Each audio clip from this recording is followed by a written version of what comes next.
intensely pressure and then brought to the surface. So how unusual is it for us to have an earthquake of this magnitude here in Northeast Ohio?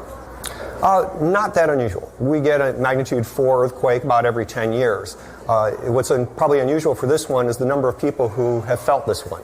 In the past, typically we'll get a 2.5 or a 2.3 earthquake, and people might even feel it but not know what it was. Especially if you're walking, or as I was this morning mowing the grass, you wouldn't even feel it.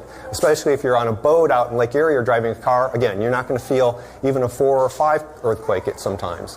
Why do we get that here in Northeast Ohio? Everywhere in the Earth, the entire Earth's surface is a rigid block of Earth that's been fractured and is cracked.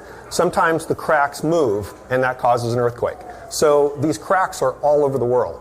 There's no place that is really absent or aseismic, having no earthquakes at all.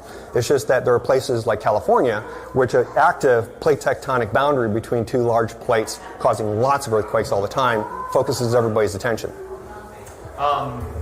So in terms of a 4.0, 4.2 range, what would the impact of that be compared with something larger? Because this, I understand, not really any damage around anything like that. What would you expect with something at this level? With something at this level, if you were sitting on a concrete slab or in the basement of a building, that you would feel a little bit of rumbling, vibration, almost like you were getting a nervous panic attack at sometimes. It's just that type of a slight tremor, and you didn't know why it was happening. And sometimes you might even hear something. I believe years ago they saw a little bit of a wave come across Lake Erie because it was very calm at that time. I know there have been some aftershocks. Why does that happen? And aftershocks, again, it's a solid block of rock that's cracked, and stresses are building up. Now that this part has moved, the stresses have been propagated down the fault line.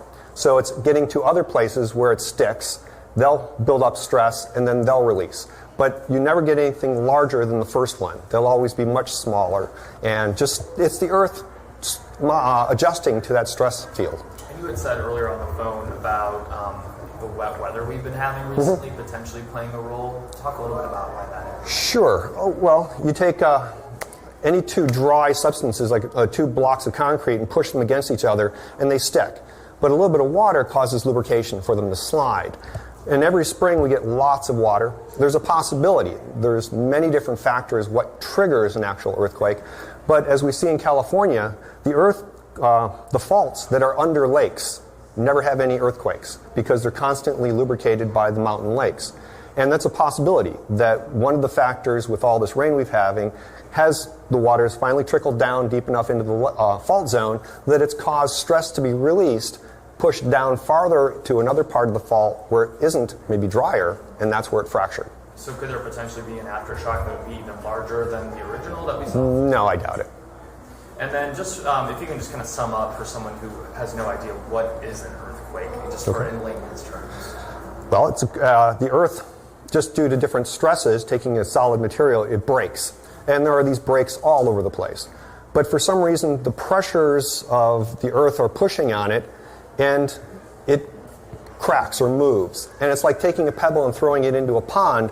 All those ripples coming out from where the pebble enters the water, you have an energy wave propagating out from where the rock cracks and moves. And that energy wave is felt as the earthquake. Why is it that so many of these earthquakes historically are centered in that same general area, Lake County area, Ashtabula County area, north? Well, it's typically there's one major fault that everything centers around. So you have one fault and then little smaller faults splaying off of it.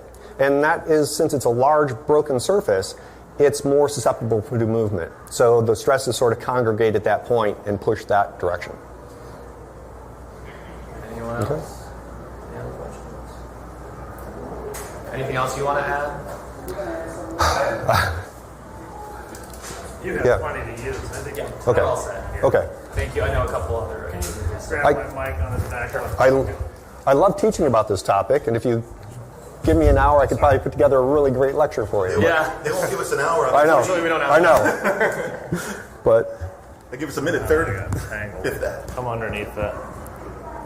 I get it. 2.5. but it's, And I am. Buck 20. it's nothing to be. It's nothing that unusual to be worried about. Yeah. Yeah. So Buck 20. Just a little exciting. Yeah, I mean, it's like we see the Chagrin River flood. So, but we see that every spring. And there are actually earthquakes every year. And we should just say, ooh, this is something neat to learn about and accept it as part of nature. Great. So, Thank you. It was good meeting you. Thanks for my pleasure.